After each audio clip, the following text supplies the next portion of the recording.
I think a new baby is born tonight. Wonderful, congratulations.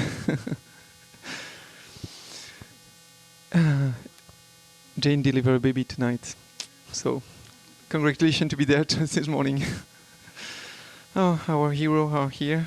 All our heroes. There is a lot of midwife today. So we are going to be able to start. Is it okay for the techniques? That's fine? Great. So, welcome today for the second day of our Kootenay Birthing Congress. And we are going to start by a lecture coming from Michel Audin. Michel Audin was very sorry he was not able to be linked to us through internet because he's just traveling today.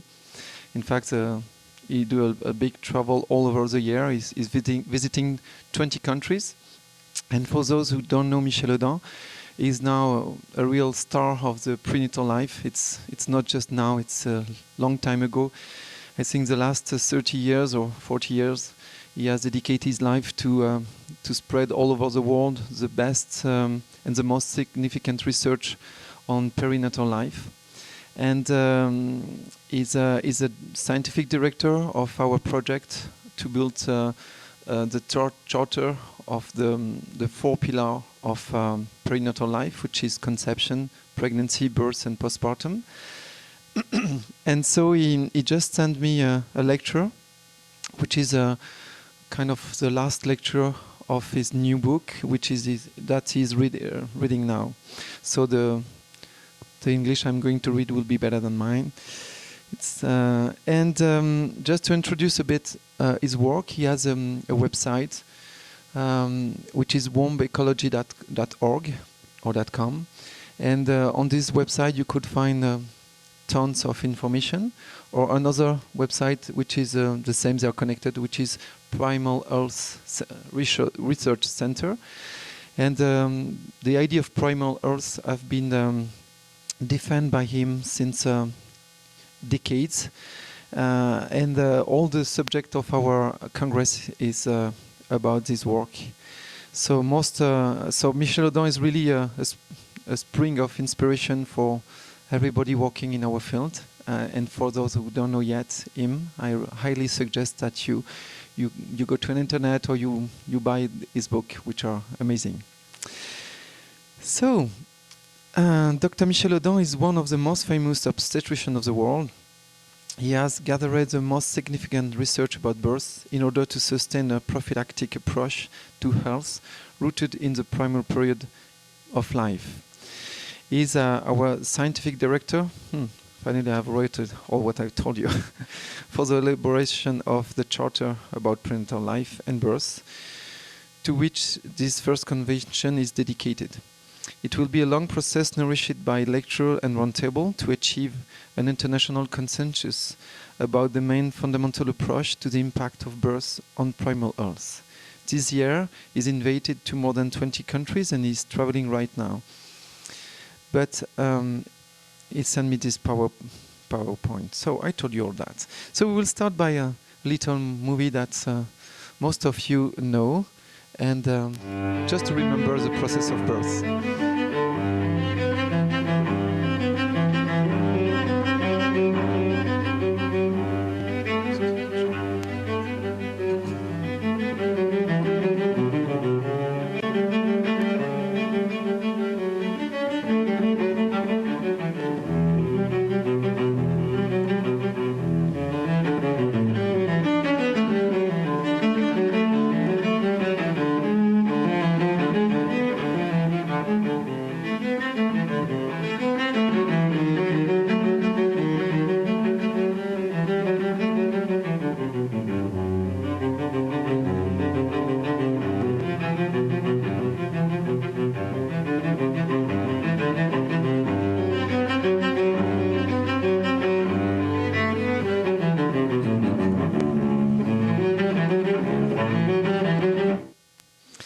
So it's so amazing to see the spiral of birth, which is in the dextroger movement.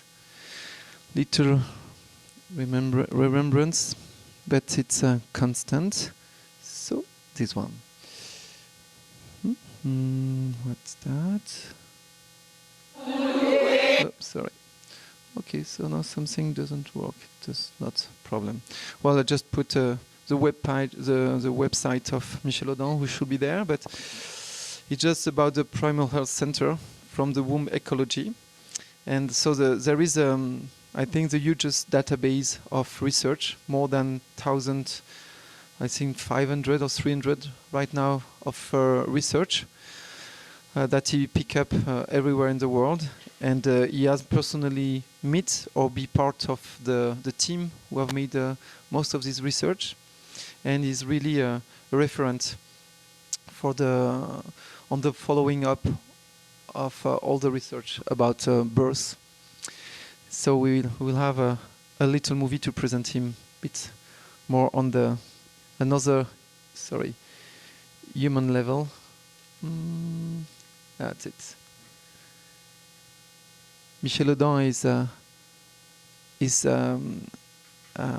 the director of Mid-Pacific or Mid-Atlantic Conference that he do in the middle of ocean to symbolize that we come from this maternal ocean, and he want to do that in the middle of the ocean to be in any country. An island is a symbol of being in the middle of the world. So no. So I think, Guillaume, I will need you. Okay, you're right here. Wait, okay.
It is remarkable what you're doing. I understand it's bringing together some of the greatest experts in the world from 52 countries.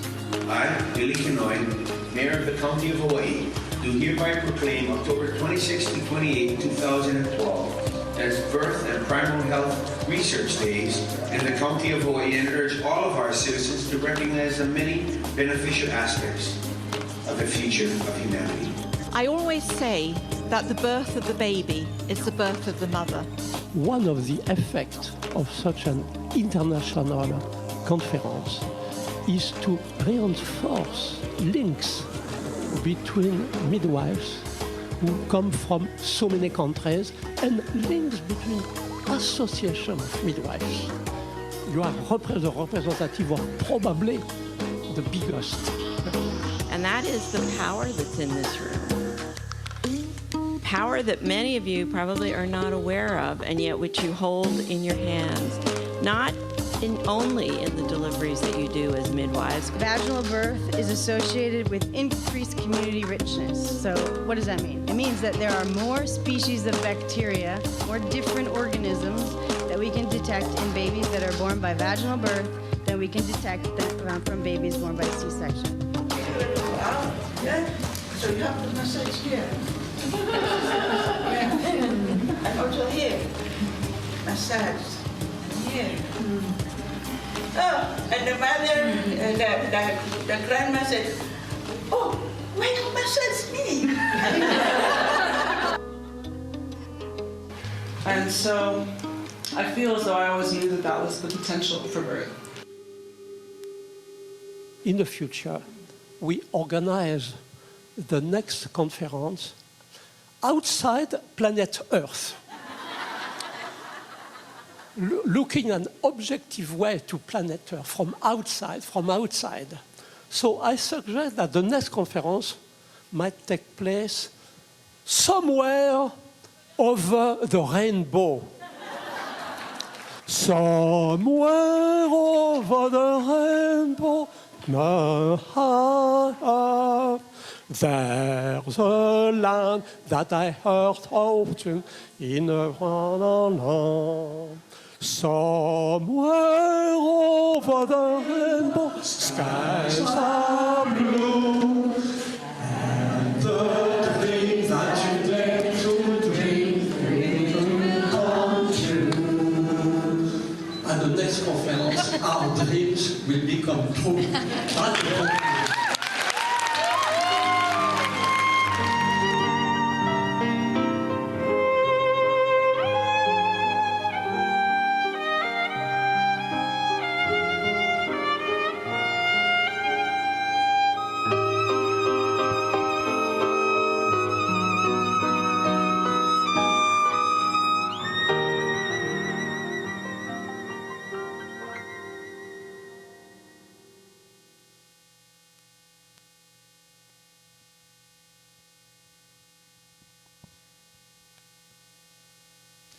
So as you see, Michel Audin is a scientific, a poet, a philosopher, and most of us a wonderful human being.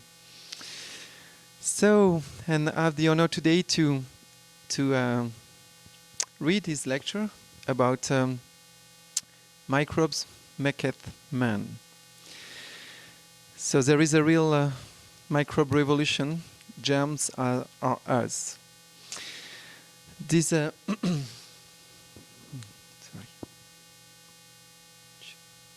Yes.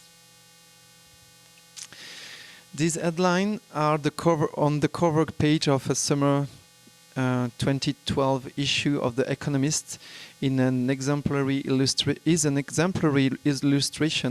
of the sudden perception by the media of the importance of the microbiome revolution. Do you see that, microbiome? It's good. I think it's really a name we have to keep in mind, because it will be the new way to understand what's going on us. Germs are us, as the title of the article in the New Yorker is another typical example.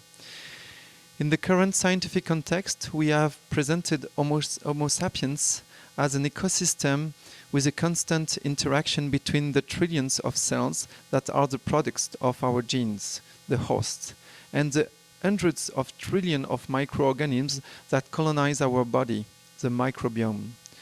One can wonder why it took so long to realize the alignment of interest of the host and the microbiome. While the host offers raw materials and shelter, hundreds of trillions of microorganisms feed and protect their host.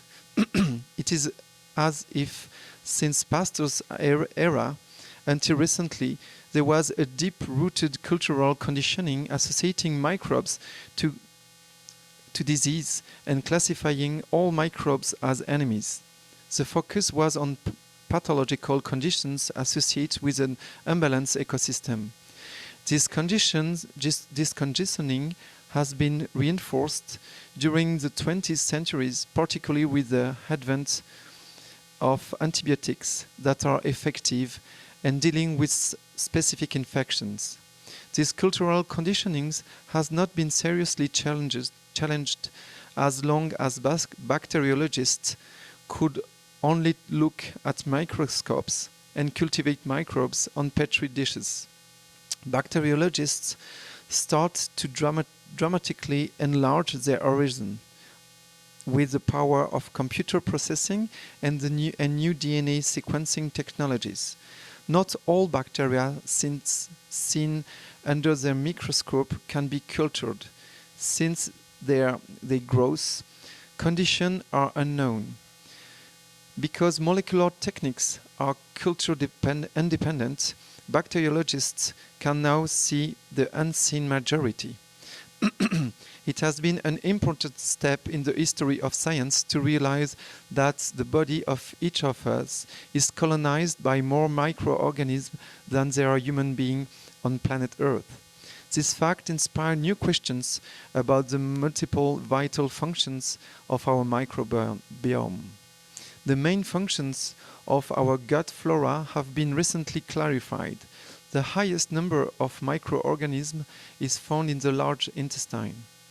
Their well-known functions include energy extraction from the food, digestion and polysaccharides, synthesis of vitamin K and of the B vitamin complex.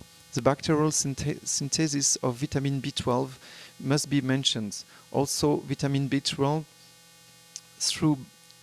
brought by food is mostly absorbed in the ileum, the end of the small intestine. The protective role of the good microbes against harmful microbes was understood long before the microbiome revolution by a small number of clear-sighted practitioners.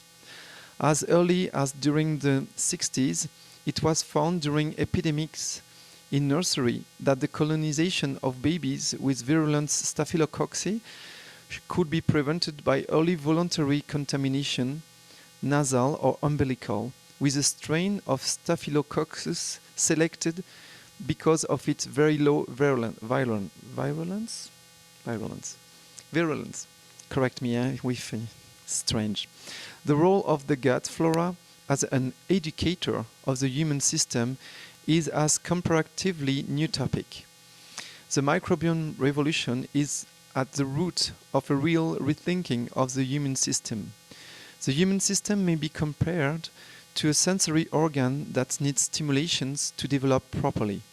There are even studies suggesting that the education of the human system starts during fetal life, being modulated in particular by the gutta flora of the mother.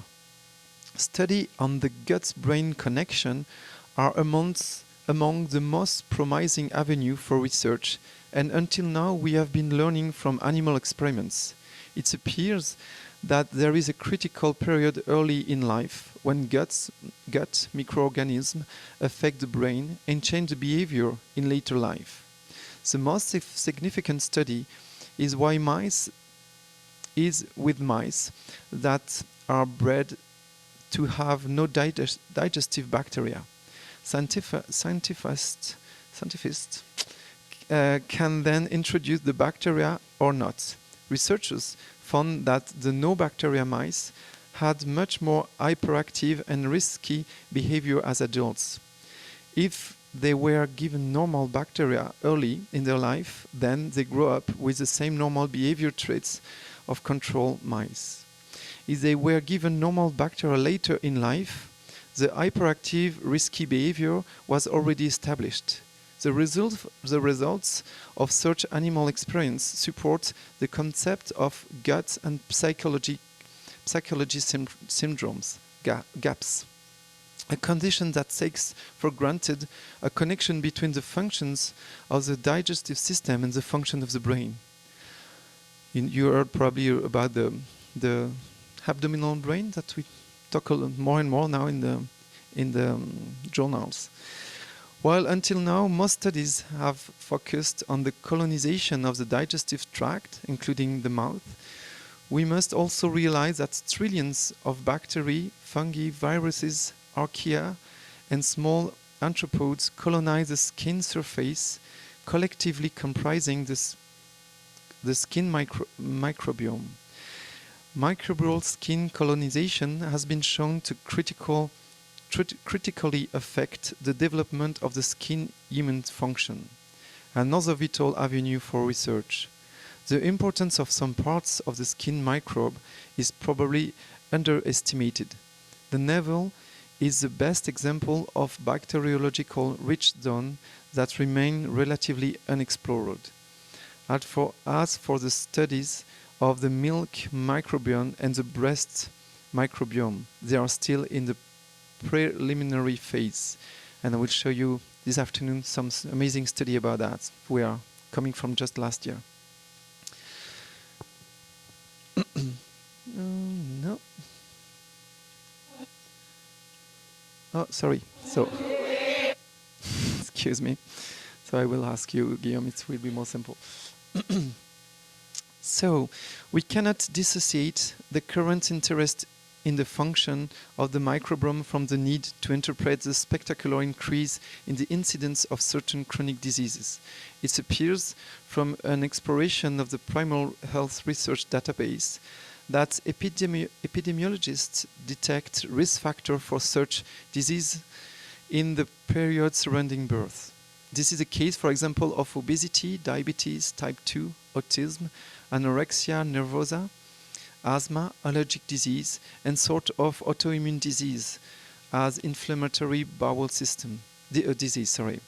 This sudden upheaval in the comparative incidence of diseases is a source of theory and hypothesis. It makes sense to look at the critical period when the germ-free fetus is suddenly entering the world of microbes. In other words, there are new reasons to study childbirth from a bacteriological perspective.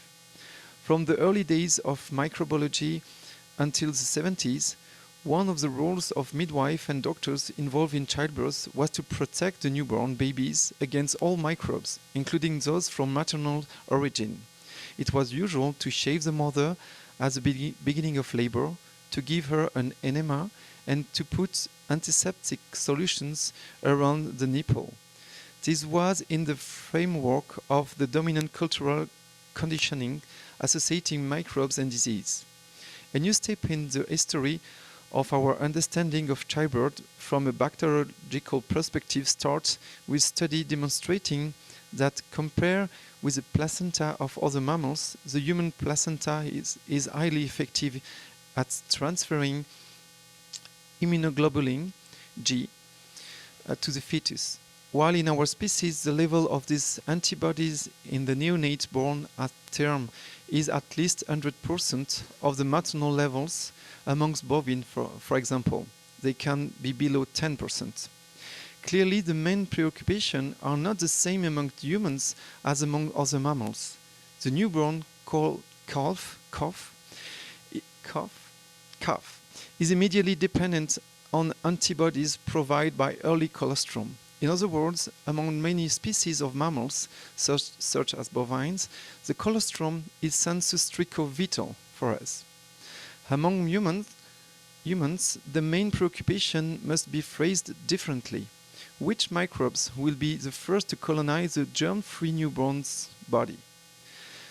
A well-known concept used by bacteriologists is a reason to give great importance to this question.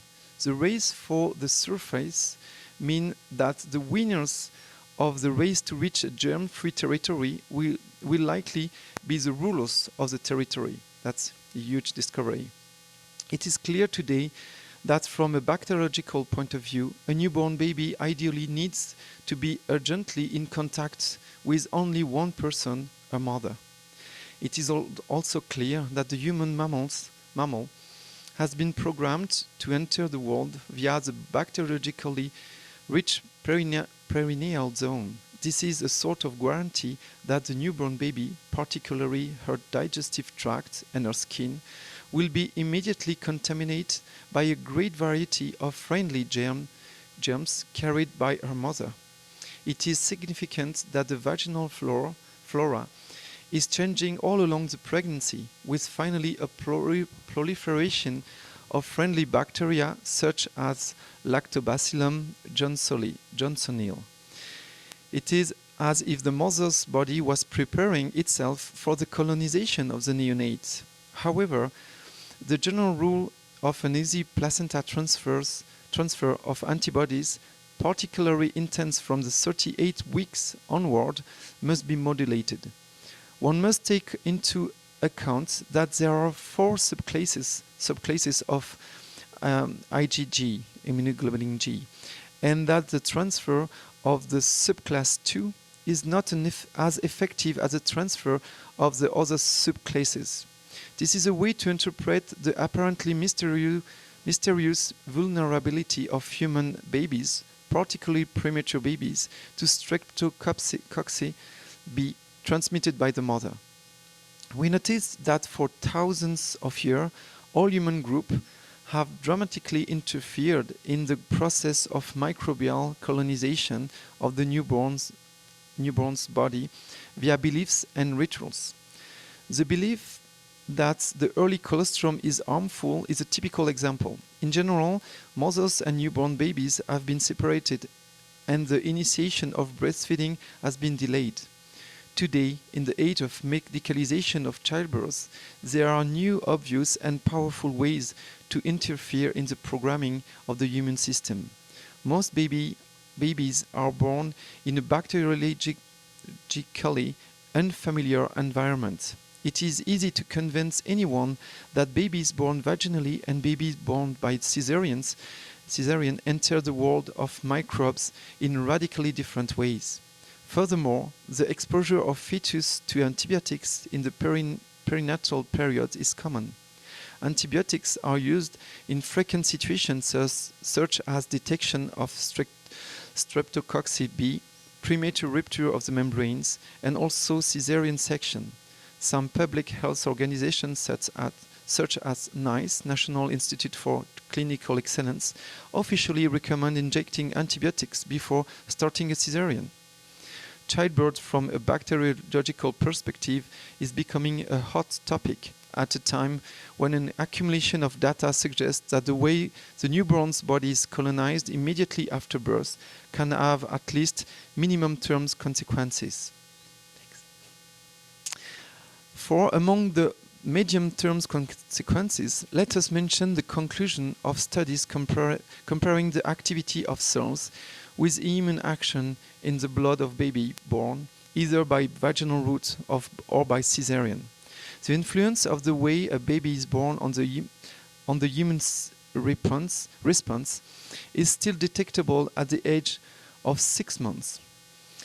Let us mention also Finnish studies that explore the fecal flora of 34 children born by the vaginal routes and 30 children born by caesarean with antibiotic prophylaxis.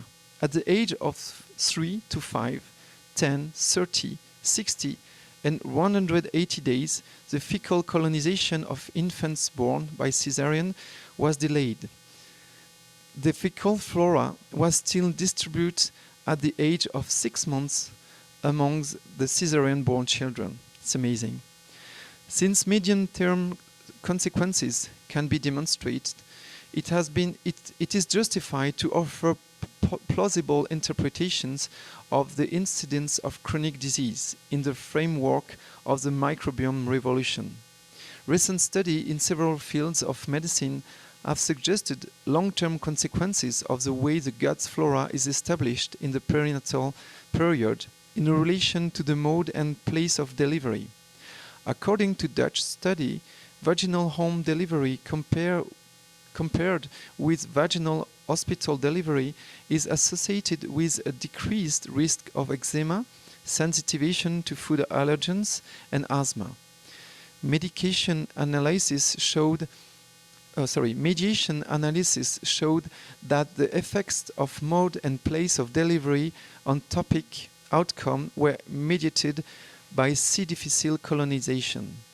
The result of a breakout article in Nature identified the gut flora as a contributing factor to the pathophysiology of obesity, a big one.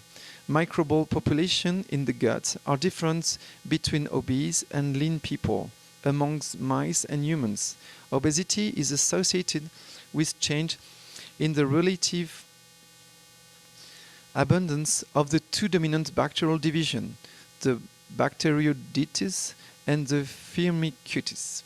There are reasons to assume that such changes might have started at birth. Several recent studies demonstrate that a caesarean birth is a risk factor for obesity, particularly for obesity at age 3. A new generation of studies of gut flora can establish new links between obesity and diabetes type 2, since bacterial population in the guts of diabetics different from non-diabetics. We cannot dissociate the question related to the microbial colonization of the digestive tract to the questions related to the colonization of the mouth.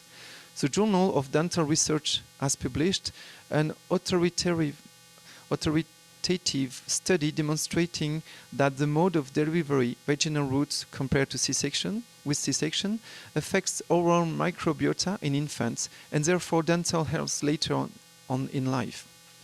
Really huge discovery. Next. In such context, we might summarize our main reasons for concern by claiming that in the age of simplified techniques of caesarean section, which is also the age of antibiotics, the immune system of many newborn babies is deprived of vital stimulation as a critical phase of its development. Preliminary studies of the milk microbiome in relation to the way babies are born suggests that from a bacteriological perspective, the significant difference are not between vaginal route or caesarean, but between pre-labor and in-labor caesarean section. That's a huge discovery. Such differences according to the timing of the operation are confirmed by a Canadian study of the gut flora and 4 months of old babies. In general, and not only in the field of bacteriology, there is a lack of research comparing the effect of pre-labor and of in-labor C-section.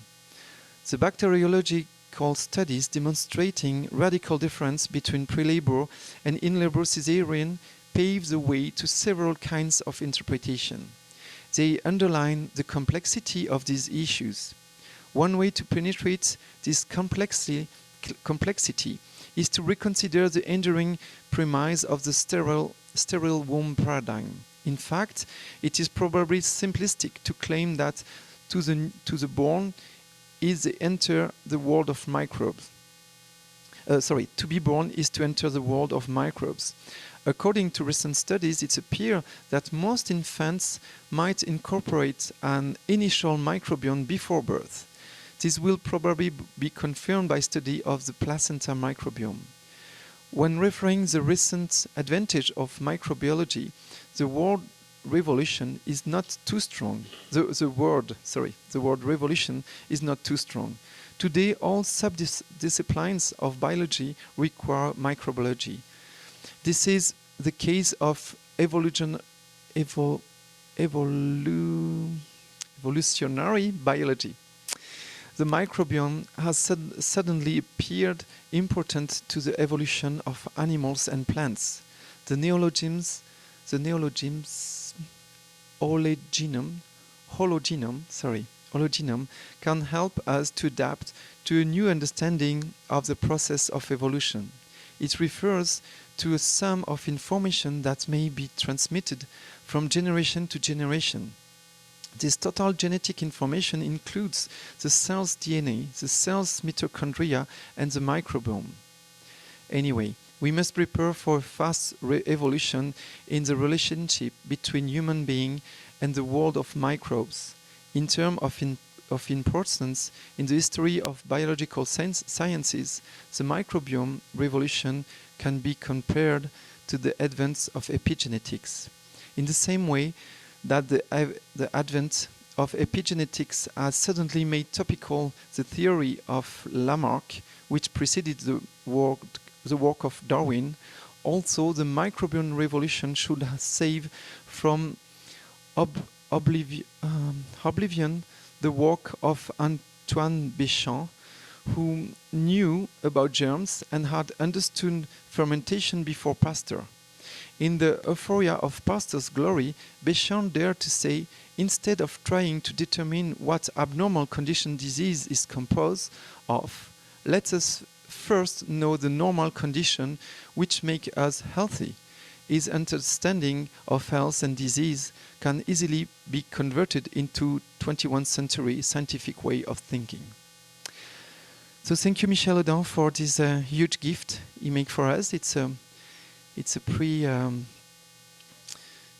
exactly what he's right now explaining in all over the world, in the more than 20 countries he's visiting to this year, and we have the chance to have his input. And to finish, I would like to talk 2 minutes about Lancet. The Lancet Medical Journal launched an unprecedented plea to support the practice of midwifery. Dozens of experts who participate in the project said that the over-medicalization of pregnancy threatens more and more lives and well-being of women and their family, both in rich and poor countries. The use of unnecessary routine interventions included caesarean section, the obstacles to mobility during labor and episiotomy can have long-term effects. A quality practice of midwifery would provide a return on investment in terms of lives saved. It is equivalent to vaccination, argue scientists. A 25% increase in access to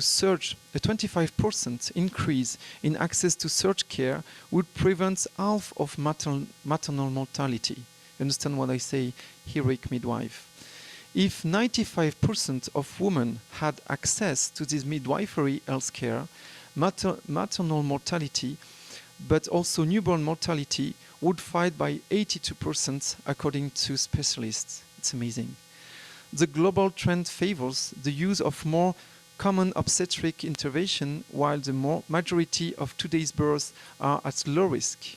In Brazil, for example, 82% of babies born by caesarean section are in private hospitals, and more than half in public hospitals. According to the World Health Organization, the caesarean section rate should not exceed 15%. So that's I find that this study and the Lancet is very firm in this campaign, because they start to see the impacts on the future on our species if we lack this ability to protect ourselves and be in auto-regulation. So thank you to Michel Audin, and thank you to you for these lectures. And if you have any question, you're welcome. Yes? We have. Can you define natural birth? Because some would just expect that just a vaginal birth would just be natural, but all the other things involved. Can you define natural birth for us? Well, you mean instead of just C-section birth, is that what you mean? Beside that? Okay, in regard to the study. Well, because natural birth there is two levels of natural birth, as it said in the studies: the natural birth at the hospital and the natural birth at home. And we could say that a real natural birth should be at home. And it's really a question of human system, because when a woman enters in a hospital, she has not a flora, because we know that not on our biodome is not just on our body, but it's all around us. Just right now we exchange a lot of germs together, and that's the principle of all the study of tropical contamination. When you go in another country, you are in a place where you are not used to all the germs we are there. And people of the place are used to. When you go in the hospital, it's the same. And more than that, at hospital, we know that there is the highest concentration of germs, pathological germs. So there is another aspect. And in Europe, a lot of hospitals start to really make a kind of isolation between the maternity and the other part of the hospital, and try to eventually do a building nearby and not connected at all to the hospital, just for this reason. So that's why there is two levels of natural birth. But at least either in the hospital, when the birth is able to be vaginally, this is the first, we could say, aspect of natural birth. The second one is the use or not the use of tools. And after that, you have, of course, all the rates of the timing in delivery, because it's not what is the most damageable, for example, for a baby, it's not the timing, than the stop in the process. When you have this moment of latence, you say? Latence, when you have a stop, that moments are very damageable for the baby. It's where there is an imprint in the cranial ball of the baby, imprint in the membrane, the fascia, in compression. And that's the roots of deformation as plagiocephaly and congenital torticollis. Well, we have a lot of study about that. We are going to talk a bit later on the subject. But this afternoon with some manual therapy approach. But the moment of latence are the worst. So that's why it's so important to try to stimulate by oxytocin, by in fact by putting the mother in better condition. I mean, to change the way she's going when she's stuck, when she's in fear. Yesterday we have got a marvelous story about how all the fear of our generation wake up at the moment of birth. And if you haven't cleaned this imprint in yourself, at the moment you are going to give birth, all that come back. It's really, the appointment is already taken. And so be able to deal with this kind of fear, to work with a better posture, to let this freedom for the mother to move as she feels it, are part of the natural birth, if you want. It's not just physical, there is an emotional aspect. As we talked yesterday, the emotional imprint is 5,400 more stronger than the physical one. Also questions? Yes, behind you, if you want to give the microphone. I just have a question about the in-labor cesarean versus pre-labor cesarean. And so it's more beneficial to have a cesarean once labor has started. But I wondered if the use of antibiotics reverses, that beneficial effect, or if you know anything about that. Yes, we have a half an hour talk with Michel on phone, and so he gave me some tips for this kind of question. And when we are more realistic, we know that in Canada there is just 3% of home births. This is the average of home births in Canada. So most our births are at the hospital. So we have to deal with what we have. And in other countries, like in Brazil, we have Brazilian. We could talk today about that. It's worst, and in the way that there's not just all at the hospital, but most of them by C-section, and so we have to face the C-section situation. And as you have see, and I hope understand my strange English accent, the antibiotic, systematic antibiotic aspect kill all the germs. So of course, if we want to let the baby be colonized and get this microbiome, we have a problem. We start systematically to give this antibiotic situation, and it's always in the paradigm of thought that they are we have a pre-I.D.E.A.L that these germs are pathological. But normally, if the mother is in good health, if she has not preeclampsia, she has not diabetes types or anything, we should change our way of our routine and think first that she has a good immune system, and she will be able to start. But some point very important is when you start to be in labor, and that this is the main discovery, which is very, we are on the surface of this discovery, and we have talked about with Michel, that as soon the contraction starts, the mother imprints to the baby, either in the womb, this microbiome. But before the starting, it's not there. It's like she was preparing a package for the baby as soon the contraction starts. And this is a very new discovery. I was really flabbergasted learning that, because at least if we choose to be in C-section world, we are in that. It's not a choice, I think. But at least knowing that could help babies to receive this microbiome before birth. And of course, less we have this systematic antibiotic, better it will be, because otherwise the package will be damaged if we have this antibiotic first. Is it good for your answer? Yeah, that's really good. Just one more thing to add to that, though. If the contractions are artificially induced, as with oxytocin, is the effect the same? Oh my God. Is it mechanical, or do we not know that? No, because oxytocin was talking about that yesterday, and Michel Audin is a fervent of be understanding what oxytocin do, and oxytocin is a fake of our natural hour. I feel like a woman, but as a woman, natural hormones, we have some oxytocin as men too, and not so much. And oxytocin is produced by the heart, and that's why probably it's called the hormone of love. And this oxytocin has several problems.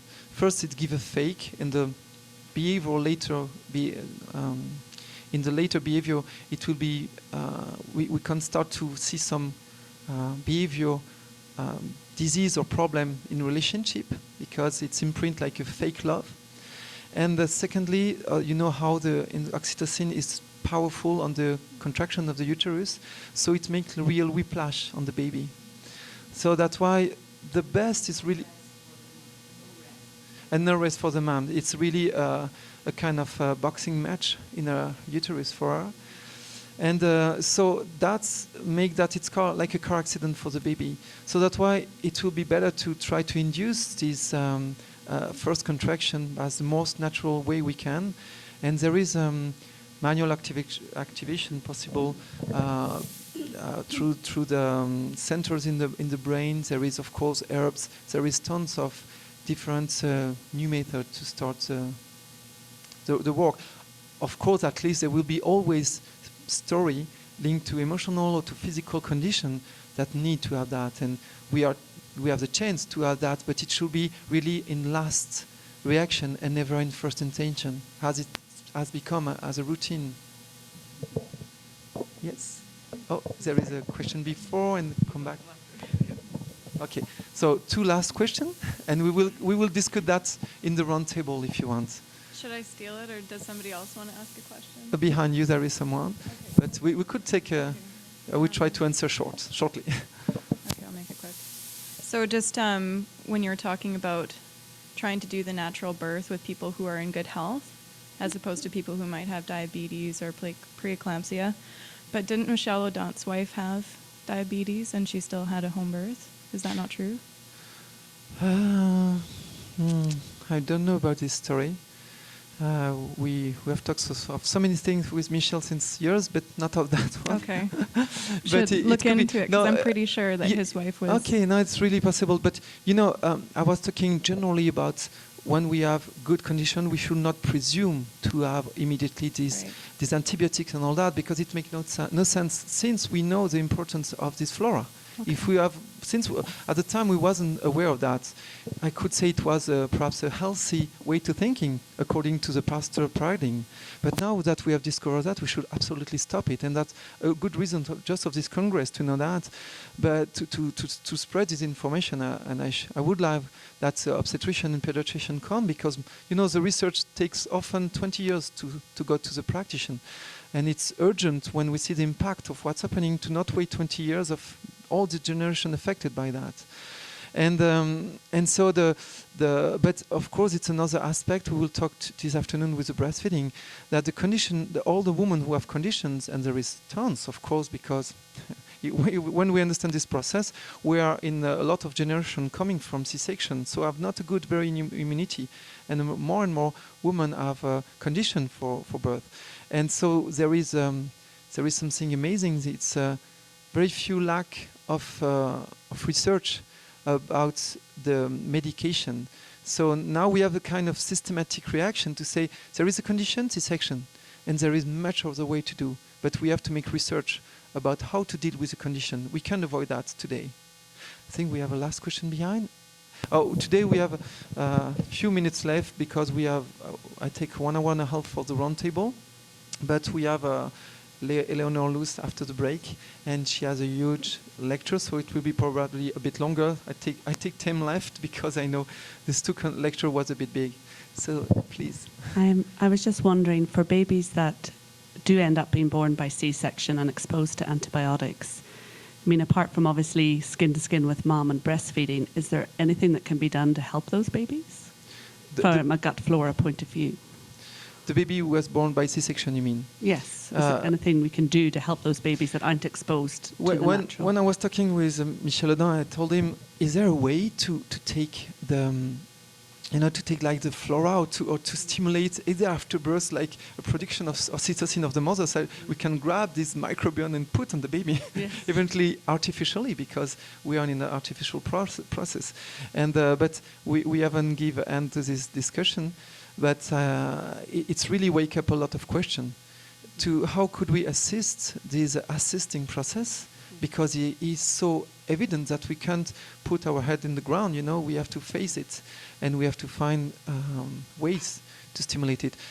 Today, I just, as an osteopath, know and learn some ways to increase the immune system through our approach of the baby itself and the mother, but probably we should need more to face this new way of birthing. Who wasn't present at the age of osteopathy has been developed. So, and probably in our field too, we'll find some ways, but it's a wake-up call to look for what you ask. Thank you. So thank you so much. And we will have a break right now. So